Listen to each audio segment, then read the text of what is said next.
Hello, everyone. Welcome to the pre-show chaos. The pre-show chaos. There's no chaos. There isn't, although I did just realize I forgot to log into my audio software, so I'm doing that now.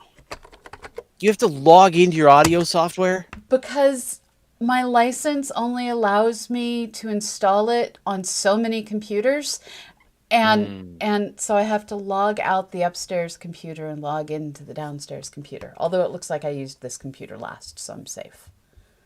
Okay.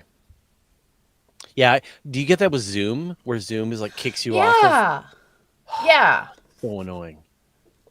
Cisco WebEx is worse because it installs itself without your permission and will open and cover your screen and demand you get an account next time you reboot your computer. Yeah. I hate Read WebEx. the room. Read the room, software companies. All right. So, what episode are we on now? 642. Good Lord. So many. It doesn't matter. All these numbers are meaningless now. They're just so large. I don't even think about them anymore. It's true, but it is how I save things. All right. Do you mind if I do a promo for my Patreon? We've got a thing we're doing. Yes, but then I'm going to promo my Patreon, so we're going to do both. Okay. Sure, let's do it. Go ahead. Not now, in the show. Oh, okay. That works too. Yeah. All right. My camera is glitching. We're just going to go with I go max headroom occasionally. You know what I'm going to do? I'm going to say hi to people. Hi to Alan Gross, Guido Bibra, Jim Mashby, John Seffill, Linda Sadiq, Max Newell, Paul Disney, and Arjone. Remember when I used to do that? Hi, everybody. Hello, Ian Farquharon, Pleiades, Jim Ashby, Juwan Ju, Echo 12, Chris Adams. That's everybody. Excellent. Yeah. Dying Atheist. If you say hello, no death. I will Please, say hello no back. Death. No. All right. I'm going to go ahead. I'm pressing record on the video.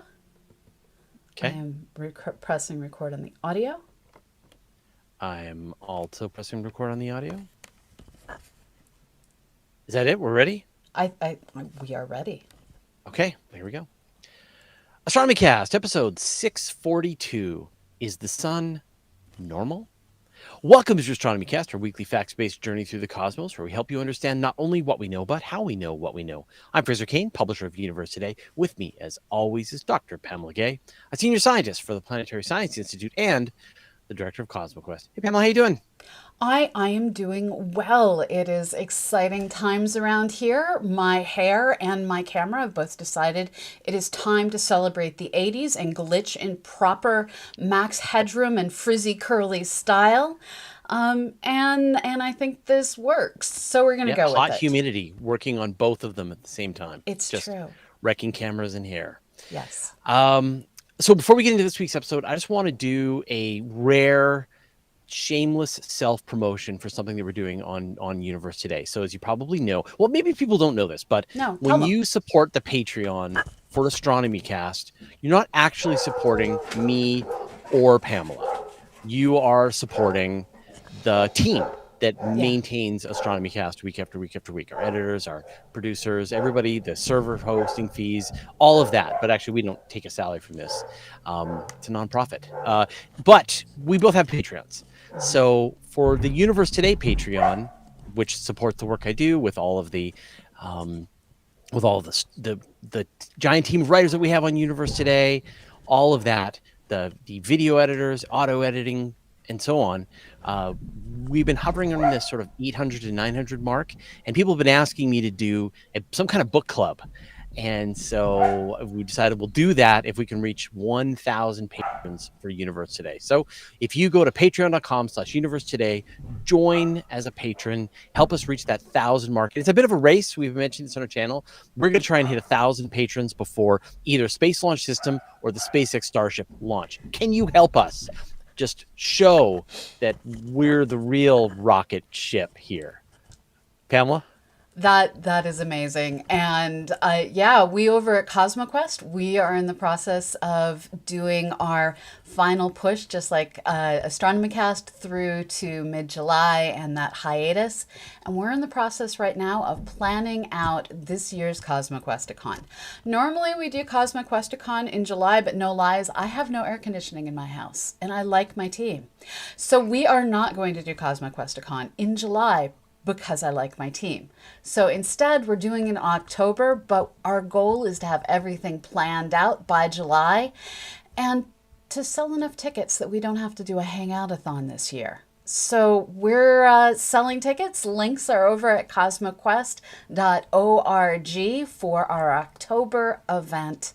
It's themed rockets and robots, and we have an amazing slate of people. So go get your tickets today.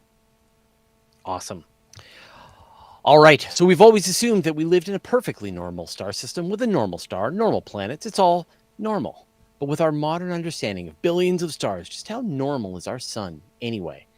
And we'll talk about it in a second, but it's time for a break. And we're back. All right. Are we normal? No. But would we want to be? I guess it doesn't. Yes. You know what? I've decided, yes, we would want to be normal because then that would mean that all of the other yellow dwarf stars that we see out there probably have planets. All of the planets probably have the same distribution as we have in our solar system, probably a rocky world, bringing in the habitable zone. And that means that there's going to be life everywhere. Yes, please. Yes. We want to be normal. This should be the template for what the universe should be like. Everywhere you go, it's just solar systems everywhere. But that's not real. No. And I suspect the Fermi paradox wouldn't be a thing if your version of normal was a thing. True. All right. So I guess, do you want to start with what's some of the interesting characteristics about our sun and then sort of compare that and sort of how we know? So I guess let's define our sun for a second. All right. So our sun is a 10 to the 33 gram star. I don't know why we measure these things in grams. We do. Well, you can measure to 10 to the 30 kilograms if you like. It's true. Yeah. It glows a yellowy white color. If we were seeing it without our atmosphere, our eyeballs would see it as much more white than it sees it as yellow, simply because our atmosphere is scattering out some of that blue light, so our sky lies to us. Temperature-wise, it's more of a yellowy hue, so those old incandescent bulbs that we should no longer have in our houses, those were more solar temperature than the blue LEDs that we're dealing with. Our sun is about 1.3% metals, which is anything other than hydrogen and helium. And it's just out there combining atoms to end up with light shining our way and a variety of neutrinos coming out of those reactions. It's only in comparison that our sun gets interesting. Really, it's kind of boring to just look at it by itself. But boring is normal, but you're going to tell us that it's not normal. Therefore, it's all interesting. Game, set, match. So in the Gaussian distribution, there is interesting on one side, there is completely boring on the other side, and there is average in the middle. So I would say being boring is actually not normal. I don't think that it's boring. You know what? We're gonna have to go through this episode, and I will judge in the end whether or not it's boring. Right now, my instincts say not boring. Okay. But let's take apart some of these things. So you described the temperature. Yeah. You described the mass. Yeah. You mentioned the metallicity. Yeah. The color. It's also it's 5-ish billion years old, depending on the model you use. Yep. Sure. So let's kind of pick one of those, and let's sort of set that in comparison to what we see across the universe. So let's talk about like mass. So in terms of mass, if you simply assume there is one star in every possible mass bin, we're kind of in the middle of the distribution. But the issue is that the universe doesn't have an even distribution of stars. The vast majority of the stars out there are much, much smaller.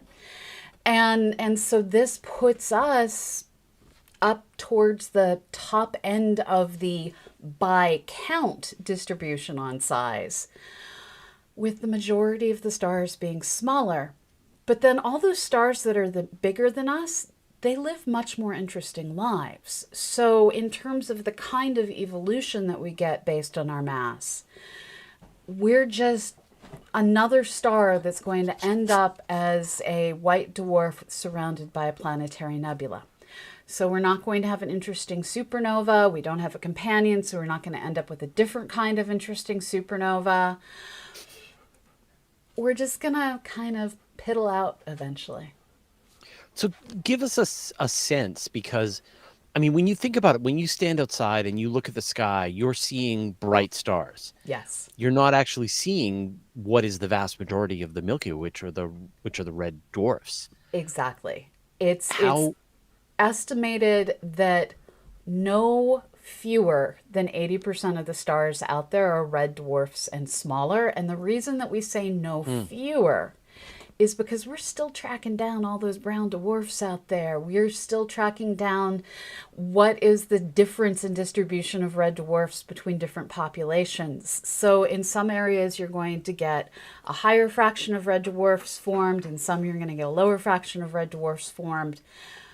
But no fewer than 80% of the stars out there are smaller red dwarfs and brown dwarfs.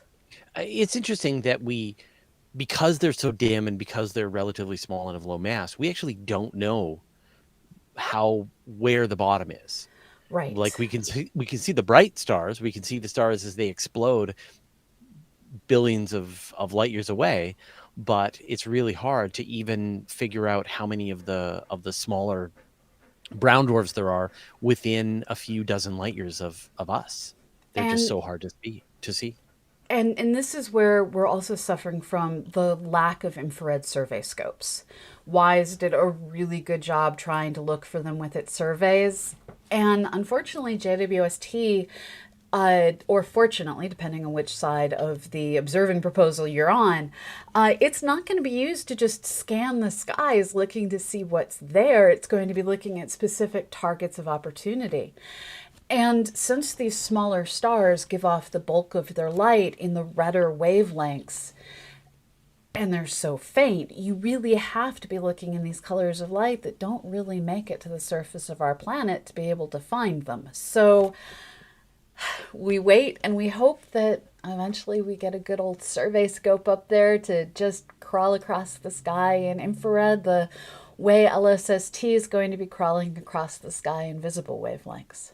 We do need an infrared LSST in space. We really, really do. Yeah. Nancy Grace Roman is going to kind of split the difference, but it has a much wider field of view than Hubble, than James Webb. It is in infrared, not in the same way that WISE was. Correct. So having that, because that's how you find the asteroids, that's how you find the comets, that's how you find the brown dwarfs, the rogue planets. Yeah. Like, there's a lot of really interesting things that are moving. Let's get that into the decadal survey for next time. Okay, so we talked about size, mass. I guess size and mass are kind of tied up with each other, but not really. Okay. So this is where stars get weird. Is you have to look at what is the energy generation mechanism in their core, and you balance out what is the mass, how are they generating energy in their core, and that tells you the size, because you're constantly balancing the light pressure outwards against gravity inwards. Right now, our star is a main sequence star, and that actually makes it fairly average for where we are in the galaxy, because stars linger on the main sequence longer than they linger anywhere else in the HR diagram. And the main part of our galaxy, while the majority of the stars are older than us, we still see plenty of stars hanging out on the main sequence. Right. So when the sun becomes And Fraser just froze for me. Hello, Fraser. You froze for me. Hi. Please come back. Hello. Can you hear me? Yep. Okay, you're moving again. Can you start asking that question again? Sorry. Yeah, no problem. So what I said was, so right now our sun is a main sequence star, and so that's what the whole term main sequence. But Yes. as it reaches the end of its life, it's going to turn into a red giant. It'll have roughly the same mass, but it'll be vastly bigger. So I can see why the point of its life that a star is in will define that size to mass ratio because of how it's burning its fuel. Exactly. And this comes down to things like when our star stops burning hydrogen in its core, it's going to initially collapse down.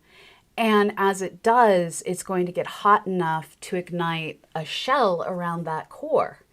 And that shell igniting will bloat the star back out. And it can go through these different phases of just what is it burning this millennium. And the entirety of its old age is much shorter than its main sequence lifetime, but it's also a lot more dramatic because this is the time when we start eating other planets. This is the time when massive amounts of mass loss leads to the formation of that planetary nebula. And stars are beautiful in their old age. All right, we're going to talk about this some more in a second, but it's time for another break. And we're back. All right, so we've talked about the size, the mass. Let's talk about the color. But that's also kind of tied to the size and the mass and the fuel, right? It's all one thing. When you're an undergraduate in astronomy, you end up solving suites of equations that were originally really explained well by Chandrasekhar that go through and balance out the temperature, the mass, the radius, and show how all three of these things are directly related. So at its current light pressure, gravity, inward balancing point, it is giving off the maximum amount of its light in a golden yellow color. And this is where you get into a great deal of debate among people on how we refer to the sun and how we perceive the sun. From the surface of our planet, we actually get to see that golden yellow color. But it turns out human eyeballs are really bad at seeing the color green. And so if we went into outer space, even though the sun's giving off the bulk of its photons in this goldeny yellow color, or at least that's where the peak wavelength of the light is. I thought the peak was green. Okay. It's more to the yellow side of that. But our eyes don't see all of that light coming out in the green, and so it ends up perceiving the sun, if you're above the atmosphere, as white. It's really cool. And again, that is just how much, like, how the sun is generating its fuel, what stage of it is in its life. I wonder, as the sun gets older, will it change color before it turns into, like, as it gets older into its main sequence phase, will it change color? It's constantly at a very slight level changing color. And this is part of what's going to cause our planet to change over time. Our star started off much cooler, it then warmed up, and exactly how it continues to evolve is actually going to depend on its composition. And this is, strangely enough, one of the things that is still getting debated is just what exactly is the composition of our sun. And I guess it's difficult. Well, how do astronomers figure out the composition of a star? Normally what we do is we take its light, we shove it through a spectrograph, and we sit down and we measure each and every individual line using software that allows us to say, okay, so if this star has this many parts technetium, this many parts iron, this many parts silicon, and to a certain degree, there's sliders that you can go up and down with that will adjust suites of chemicals together. And then you fine tune it, because we know supernovae give off certain ratios of elements. So depending on what kinds of supernovae go into forming a star, you can know, okay, this slider goes up, this slider goes down, and adjust accordingly the kinds of elements that all come out at once. But isn't that kind of misleading because you're really just seeing the surface of the star? And that is the problem. Right. We are basically making assumptions about what kind of mixing has taken place, how things have come to the surface, mixing from the core up, how things have sunk from the atmosphere down to the core. And so all if you've we got can like do those is, heavier elements, if you've got iron or gold or platinum, the things that we find here on Earth that have to be present, they've got to be in the sun. yeah. They've all sunk down inside, and they're not being carried back up to the surface through convection. We only see a tiny amount of uranium plasma in the sun, and so it's really tricky, like, to know that stuff is there and in what And this is quantities. where we get into frustration because we think the sun is 1.3 to 1.6% metallicity. The numbers that I find the most believable right now are the 1.3% metals, but we aren't 100% certain. And the presence of these metals, the metals are capable of absorbing light as it comes out and having their electrons change energy levels as they absorb the photons. And this changes the opacity in the atmosphere of the star. It changes how readily the light is able to push out through the star. And this changes how the star is able to balance light versus gravity. This changes how the star is able to evolve. And because we use our sun, which we see so much more detail on, to ground our understanding of all the other stars out there, if we're wrong on how we do the sun, we have to recalibrate everything else that we're out there looking at, which is just kind of one of those things that Right. makes my heart beat a little bit harder than it probably should every time I think about it. So we're in this situation where we can measure the smallest fractions in the atmosphere of the rarest of elements that we would never see in another star.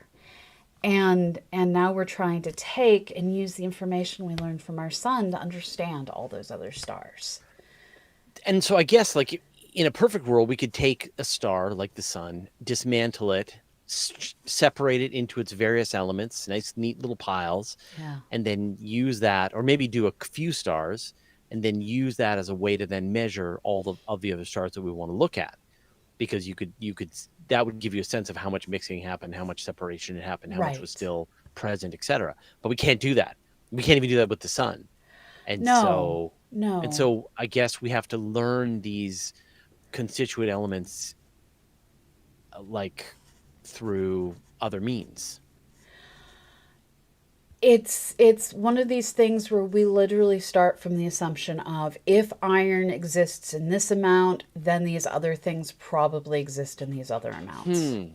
Interesting. Okay. And we use this ratio of Fe over H, iron over hydrogen, as a surrogate to get at what to expect from the rest of the star. And even here, using our sun gets kind of awkward because our sun has an unusually high metallicity. It's done on a logarithmic scale, and we decided our sun shall be the average star. We make Right. these Normal. assumptions. Yeah, Yeah. yeah. So we called the Fe over H of the sun 0, and if it has 10 times less, it's -1. And it turns out that pretty much everything has less metallicity than our sun, even in the local area of our galaxy. And one way So, of, go ahead. well, just that's interesting. I mean, Yeah. again, when we're like, well, isn't it interesting that life formed here on Earth, on a terrestrial planet that needs metals, and we happen to live on and I know there's like a bunch of these things like phosphorus. There's these weird Yeah. elements that are surprisingly abundant in the solar system and rare elsewhere out in the universe. And you kind of go, okay, so maybe our difference, the difference of the sun, had a meaningful impact on whether or not life could arise in the solar system. And this is where Gaia's data starts to become so interesting, because Gaia is doing a survey of a large fraction of our region of the galaxy, looking all the way out to the halo and saying, okay, what is the distribution of metals? And we're seeing just how few stars comparatively have the same amount of metal as we do. And now we're also going through and with tests doing, okay, so how many of these things actually appear to have planets? And the original thinking was you had to be roughly as metal rich as our sun or more metal rich to have planets. And it's turning out you can't go a whole lot more metal poor. We use terrible terms, metal rich, metal poor. They're terrible. But you can't look at stars that have too much less than 1% metals before you start not seeing planets, but they are out there. So the places where we haven't found planets are where you're 10% less. So globular clusters, for instance, haven't found planets in globular clusters yet. But there are systems out there that are more metal poor where we have found some planets. So that's kind of cool. All right, we're going to talk about this a little bit more, but it's time for another break. And we're back. So let's put it all together then. We've talked about our mass, we've talked about the size, the color temperature, the metallicity. I guess we haven't really talked about the age yet, but you've got Gaia, and you mentioned TESS, which is getting a sense of the planets. Gaia telling us the locations. There are other surveys that are doing an amazing job of telling us the metallicity and essentially the chemicals present in these other stars. Back to the original question, how do you feel like the sun fits within the general distribution across all of the axes that you would want to examine it compared to the rest of the Milky Way? It's a bit bigger, it's a bit more metal rich, it's a bit younger, and it's hanging out doing its main sequence thing in the middle of its main sequence life. So I kind of feel like our sun is the stellar equivalent of upper middle class. Right. It's a yuppie. It's a yuppie. It's not extraordinary in anything except for maybe metallicity, but there's still stars out there more metal rich. Yeah. It's just kind of it's above average, but it's not that above average. So we're not getting that weird, unique place that would tell us, of course, life formed here because this is the only place that life could have formed. And we also don't have something that's going to explode in an interesting way or live forever in an interesting way. So you say interesting, I say terrifying. So it's possible that we have a different definition of our star exploding. But I know you want to see a super volcano, which again, not interesting. Terrifying. All right. Well, thank you, Pamela. Thank you so much, Fraser. And thank you to all of you out there that do allow us to take care of all the people that make the show happen. This week, I would like to thank sorry, Rich, you're going to have to edit that. This week, I would like to thank a group of our Astronomy Cast patrons from patreon.com/astronomycast. This week, Neuter Dude, William Baker, William Andrews, Gold, Andy Cowley, Jeff Collins, Kellyanne and David Parker, Jeremy Kerwin, Stuart Mills, Rob Cuff, Harold Barterhagen, Philip Walker, Matthew Horstman, Marco Arasi, David Gates, Nikki Lynch, Rando, Alex Cohen, Jim Schooler, Scott Bieber, Justin Proctor, Daniel Loosely, Matthias Hayden, Gregory Singleton, The Lonely Sand Person, Niall Bruce, Tim McMacken, Jeff Wilson, Paul L. Hayden, Cooper, Nate Detweiler, Paul D. Disney, Alex Rain, and Stephen Shewater. Thank you all so much for allowing us to keep doing the show and keep bringing you science week after week. Thanks, everyone, and we'll see you next week. Bye-bye. I replaced this video camera cable yesterday. So everything should be fixed. I'm just going to shake my head at this video camera cable. Apparently, I replaced the cable with an equally not as good cable. It's like flashing? Yeah. It's glitching like Max Headroom, where it gets the rainbow going across and everything. Yeah, I see it. Yeah. Oh, that's annoying. Oh yeah, look at that. That would make a good transition for like a new news segment. You just need to somehow time it. Yeah. And make and find some sound along with it. It goes. Yeah. All right. Let me just upload. All right. Yeah, I'm uploading too. I saw, and I didn't read too much into it, but someone was mentioning that there's like Yellowstone isn't going to explode. I mean, not anytime soon, but someday. Well, yeah, for sure, someday, but not anytime soon. So stop wishing and hoping. It's the Cascadia fault line that I dread and live in fear of. It needs to just go so that then we can move to Vancouver and know we're good for another 300 to 500 years in our robot bodies. I'm right here. I'm right in the center of it. I'm ready for the Cascadia fault line. You're uphill though. You're uphill. Yes. Yeah. No. I will not be destroyed by a tsunami. Okay. I'm uploading. Are you ready for some questions? Yeah. Keeper is asking you if I'm using a powered hub. No, it's plugged directly into the computer. Arjun asks, has our observation of exoplanets helped us to observe sunspots on other stars, since we would have to differentiate? Yes. And we are actually doing a pretty good job of seeing sunspots before. What's really cool is the folks that do modeling of how do you need to put stuff on the surface of the star to get the observed dips that we're seeing the sunspots do. And in a few cases, the Naval Observatory out at Flagstaff has a super high resolution interferometer.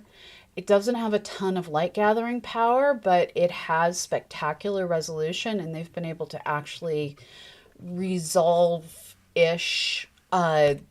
that there are star spots where they can like get a disk and see this part of the disk is fainter than this part of the disk and stuff like that. So they have a couple of tricks to do them. So because it's really hard, they're random and they fade and grow, and stars, even our sun is a mildly variable star. Yeah. And so seen from afar, the sun will change in brightness. So how do you know the brightness is coming from sunspots and coming from something else? So they have a couple of ways. One is they are able to measure the magnetic field on stars that are rapidly rotating. Yeah. And they're able, and they're able to see that. With binaries, they can do maps of the spots on the stars. And the only other one where we actually have pictures is Betelgeuse. Yes, which is cool. I know of.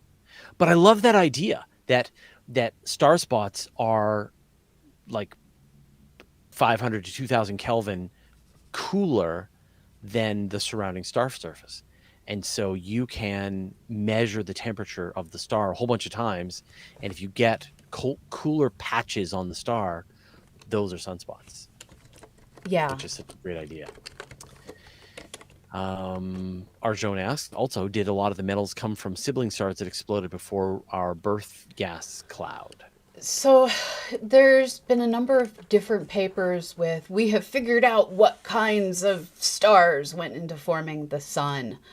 I don't think any of them at this point are definitive, but there are folks that are working hard to figure out, because it's just a really fun puzzle, what numbers of what kinds of stars had to explode to form the sun. Yeah. Keely asks, can we blame the unusual amount of metals in the solar system on the supernova that made the solar nebula in the first place? Why, yes. Yes, we can. And it's probably multiple generations that went into forming us. Like I said, we're one of the younger stars out there. So more stars have had a chance to go through their entire life and death and recycle themselves to make us. Yeah. The like astronomers calculated there was like a kilonova within 1,000 light years of us, Yeah. a few 100 million years before the birth of the sun. So I think they're starting to get a sense of those sort of contributing components. Yeah, so things like kilonova are super easy to get at comparatively because it's just like, and this is going to produce a lot of gold family atoms. Yeah.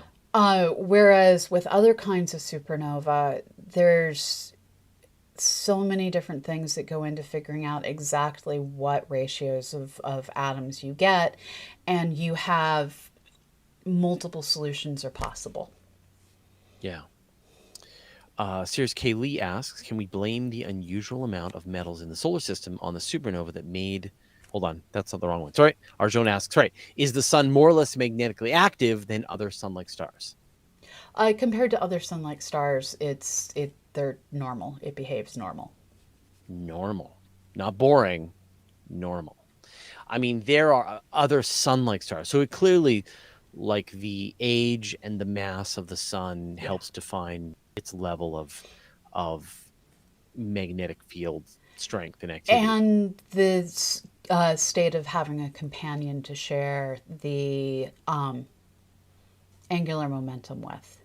Right. So when you look at singleton stars of the same basic age, mass, you end up with basically the same magnetic field.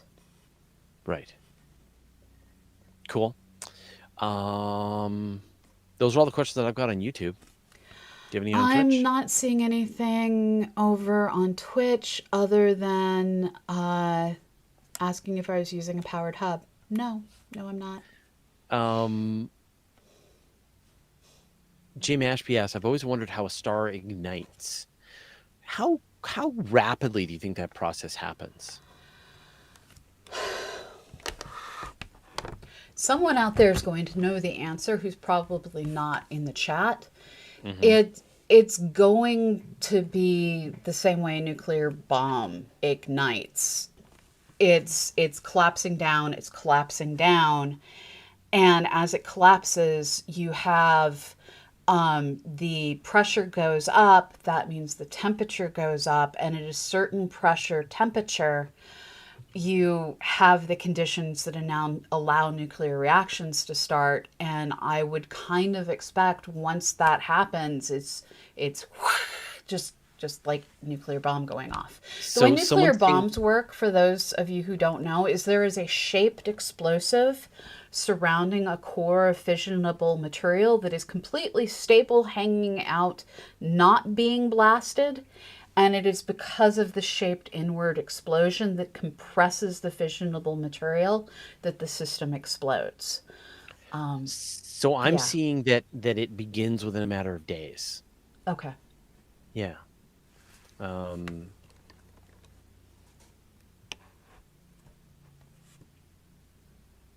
Smaller than 8 solar masses do not suddenly and dramatically. They can go...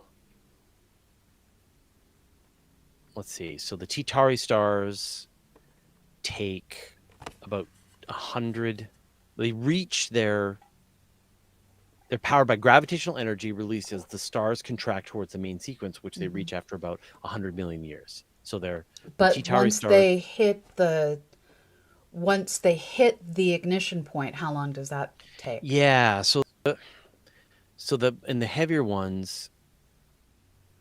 Because I know it's a matter of when like the helium flash occurs. That's days. Basically. That's days, yeah. But does the helium flash occur on bigger, smaller stars? Helium flash occurs solar mass and larger stars at a later stage in its evolution. So I'm just Yeah. comparing different processes, which is apples and oranges, but I know more about the helium flash because I care more about evolved stars because I'm Yeah. a terrible person like that.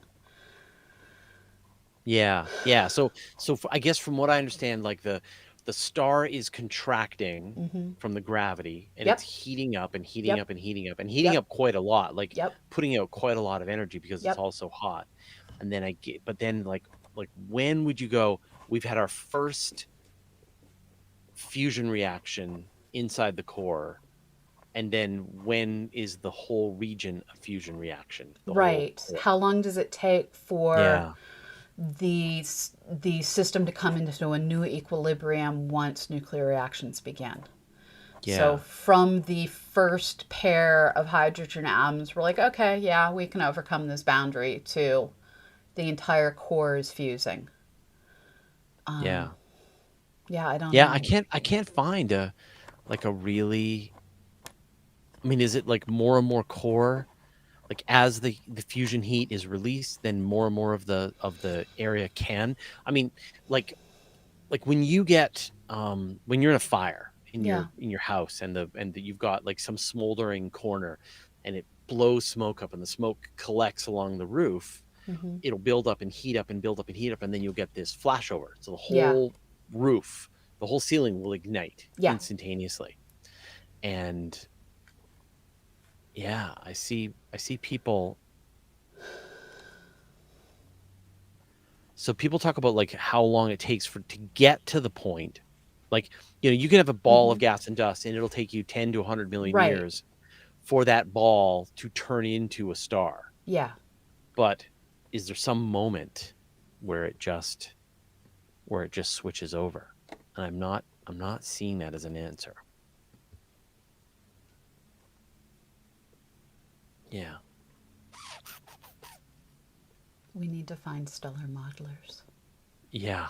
Broken Symmetry says big Um bada boom. big boom. Yeah. Okay. So there you go. Um 70 Andy 72 hours. There you go. Arjun says, but why aren't all stars starting at the same time? Shouldn't they be the same size? What's the amount of raw No. material? Like, just however much raw material you have will define how big of a star you get to have in any one area. And it turns out giant molecular clouds, when they collapse down, they go into fragments, and there is a standard distribution of the sizes of those fragments that depends on the initial mass of the molecular cloud and composition and things like that. So the way I like to think about it is, if you go out in the desert and you see mud, where the mud dries out and cracks, in that situation, almost all of them are the same size because the entire system was being subjected to the exact same heat, baking everything cracks fairly uniformly. If instead you have cake and you dump all of the ingredients in, and it's not so moist that it becomes smooth, and you start beating it, it's going to break into different sized pieces where you have more small nuggets of future cake and fewer large nuggets of future cake. That Nuggets of kind of future just, cake. well, That's awesome. yes, yes. Yep. I eat lunch after we record. I have a problem. That's awesome. Well, those are all the questions that I see. So why don't we pointlessly speculate for a little bit? All right. So on May 12th, we're going to get Yes. the special press Event release from the Horizon European Southern Telescope. Observatory about something coming from the Event Horizon Telescope. Now, do you have any insider knowledge about what's coming? I don't. Nothing. Nothing. All right. So Absolutely nothing. we are both Pointlessly utterly in the speculating. dark. We are completely speculating. So, Yes. all right. So let's sort of figure out what we got in front of us here. We've got, it's something discovered by the Event Horizon Telescope. Yes. It is in the Milky Way. Yes. It is being presented, and here's the part that's weird, by the European Southern Observatory. Why is that part weird? Just because, like, you would think that it would be the Event Horizon Telescope collaboration would be doing the presentation, not not specifically the European Southern Observatory. Is Don't you think that's a little weird that they're the, because in the past it was the collaboration. So let's speculate. okay. So It's to wildly aliens. speculate, focusing on that one key detail. Well, what is They're what is the most obvious? Let's first give like what we think is obviously going to be the most likely outcome here. most likely outcome is they are able to put together a really cool image that combines a new radio image of Sag A star and then shows the images done by Andrea Getz and company of the stars moving around it. So we have this cool context of how everything fits. That is one of the graphics I would love for them to present. But but I mean, we don't have the radio image of Sag A star yet. So, I mean, the Event Horizon Telescope took its data like almost 5 years ago. Right. And I'm And thinking that image is going to come out with this. that's what I think. Yeah. Yeah. Yeah. So the obvious answer is it's going to be the image. It's going to be the image of Sag A star, of the supermassive black Yeah. hole at the heart of the Milky Way. We've saw M87 like 2 years ago, Yeah. and it was stunning. Yeah. But we still don't have that image of Sag A star. My understanding is just that it's because it's a more Noisier. dynamic environment. It's more difficult to image. You know, things are moving a lot more quickly at Sag A star than they were at M87, and so it's just hard to tease out, as you say, the And I'm going to signal from the noise. untangle. So what you just said could lead to some misunderstandings. I know exactly what you meant, and you were right. So Sag A star, its physical size is far, far smaller than the physical size of M87. Yes. But because apparent M87 size. is so far away, they appear the same size. So let me try and figure out how to get two things that are different sizes to appear the same. You two are, of course, the exact same size. All right, so I have two things that are not quite the same size, and if I move this backwards, now they appear the same size. Now, anything happening here is if a star passes in front of it, that's going to appear way tinier than if a star passes in front of the much closer object. So small changes at Sag A star have a giant effect compared to small changes at M87. Right. And there's a whole lot of small stuff going on, and they saw all things of are it. swirling at relativistic speeds around the black hole. Yeah. Gas is going in. There's gas and dust obscuring it from our point of view. Like, it's a dynamic environment. And so when I talked to a bunch of astronomers back in the day, that was the reason that they speculated that we got M87 first and not Sag A star, just because it's a tricky picture to make. So the absolute, like, the safe bet, the one that I would put, even odds on is, or no, I'd put like 75% odds on is we're going to get a picture of Sag A star.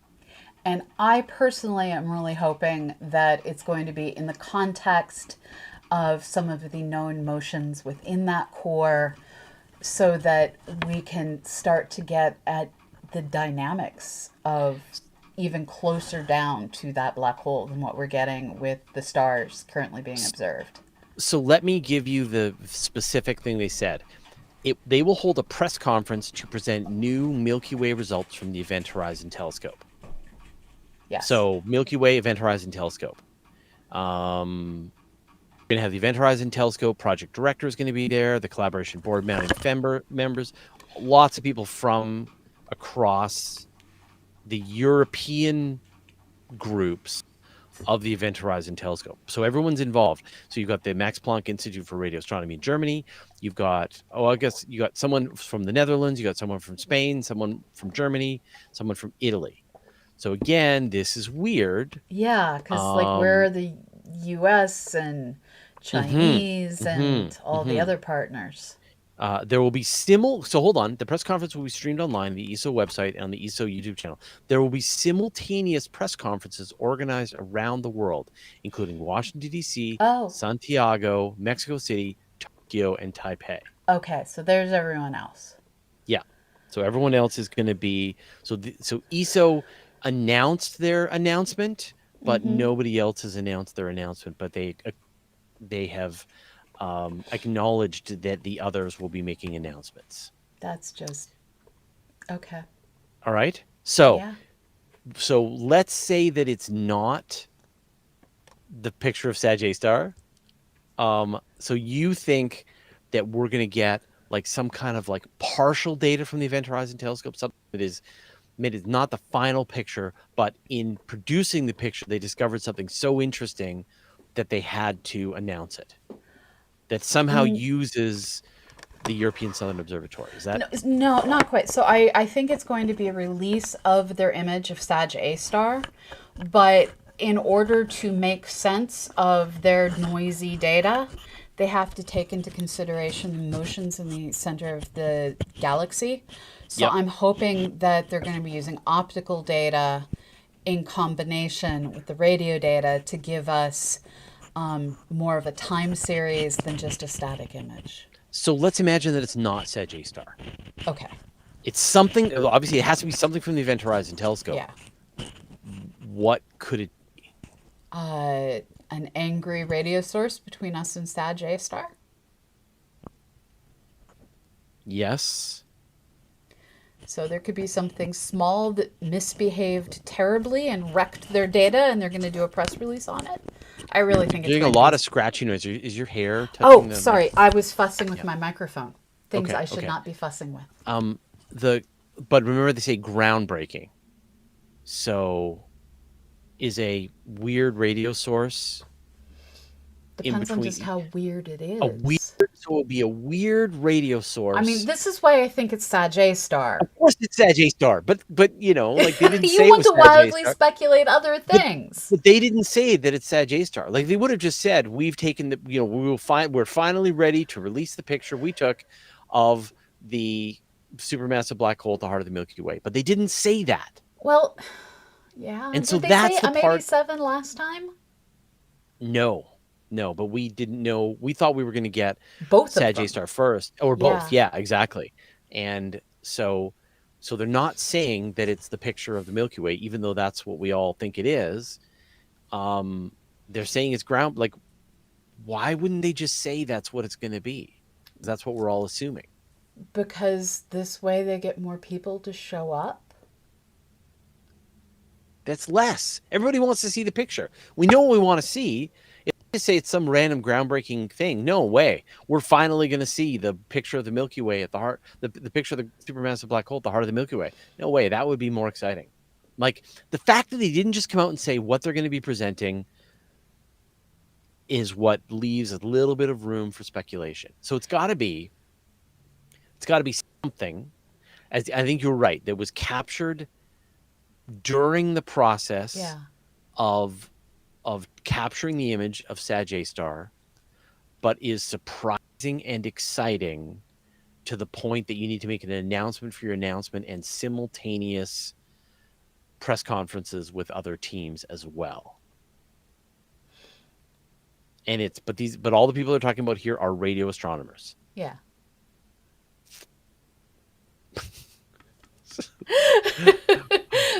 Well, hold on. We got someone from the National Institute for Nuclear Physics in Italy, but that can be radio astronomy as well. Yeah, yeah. Um, Drebsdorf says double rainbow, but in space. all the way. What does it mean?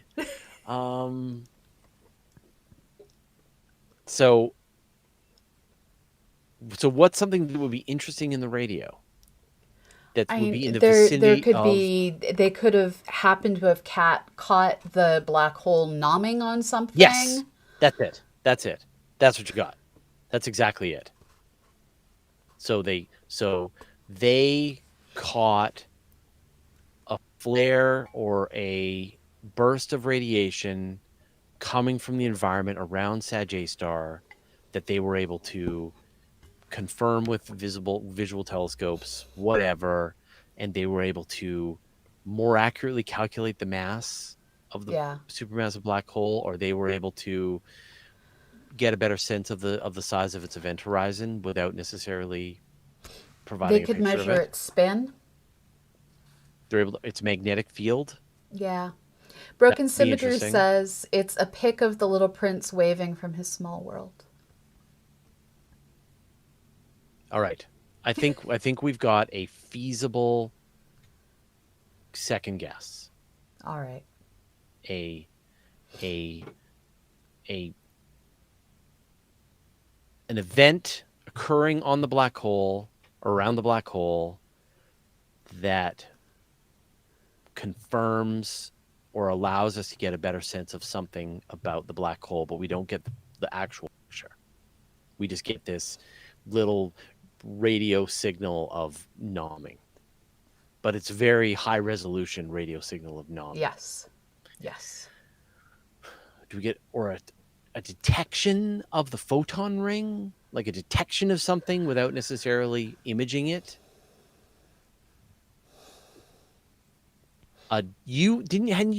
No, someone had said like maybe like there's a second black hole in the vicinity. It was kind of interesting to Yeah, me. that wouldn't have been me, but I've heard other people say that. Yeah, I'm yeah. team single black hole. Hmm. I mean, I don't think when we ate the Enceladus sausage Gaia galaxy, whatever order those three words go in, Yeah, that particular supermassive black hole is still hanging around waiting to be merged. yeah. I mean, there's All right, always the question of where did that supermassive black hole go? Boeing or in. Yeah. Yeah. There you go. Sirius Kaylee is saying the polar jets. That would be cool. Yep, Yeah, that I would feel do it. like we've gotten enough hints of that in X-ray already, but Yeah. Okay. yeah. Well, I feel like we've covered the ground. We'll see what happens. Are you going to be live streaming it? I'm not going to live stream it. We'll probably do like a thing on the Discord. Okay, So we'll probably that's just cool. do a voice chat on the Discord while we do it, while it happens.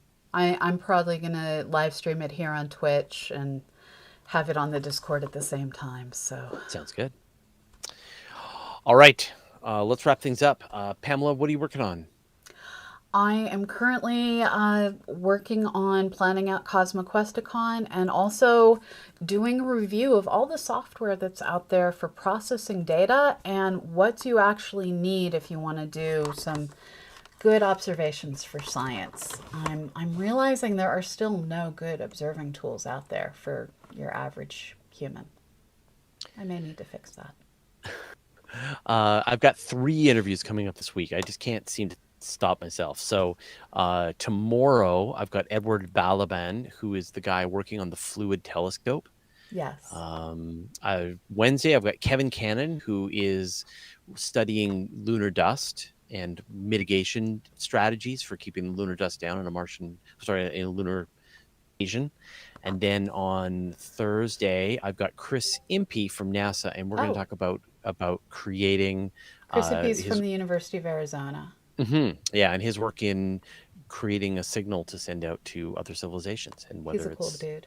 whether it's right or not. So yeah, so it's going to be a great week of interviews, and I got a whole bunch more next week. I just like I'm like researching the news. I'm like, oh, I want to talk to this person, and then Yeah, I just yeah. send them out, and they keep saying yes. So That's awesome. buckle up. Yeah, We yeah. do have an interview tomorrow on Daily Space. We're going to have Kathy Whites on. So you can watch us recording live at noon Eastern, 9 a.m. Pacific, or catch the podcast. If you aren't listening to Daily Space, you are missing a really fast rundown of the news that we do 4 times a week. So Arjun asked time. So the interview tomorrow is at 1 p.m. The Time's interview up. on Wednesday, well, mine Pacific. Pacific. Yeah, 1 Pacific. Wednesday is 9 a.m. Pacific, and Thursday is 11 a.m. Pacific. So I'll put all those into the queue for upcoming events, so you'll be able to see them all. Cool. Yeah, awesome. All right, well, thanks, Pamela, for joining me for another episode of Astronomy Cast. Thank you, everyone watching us both on YouTube and on Twitch. Thanks to all the moderators. Thanks to all the people behind the scenes working with us, organizing, editing, helping us make this show every week. We couldn't do this without all of you. I refuse to do this without all of you. So thank you. And we will see all of you next week. Thanks, everyone. Bye, everyone.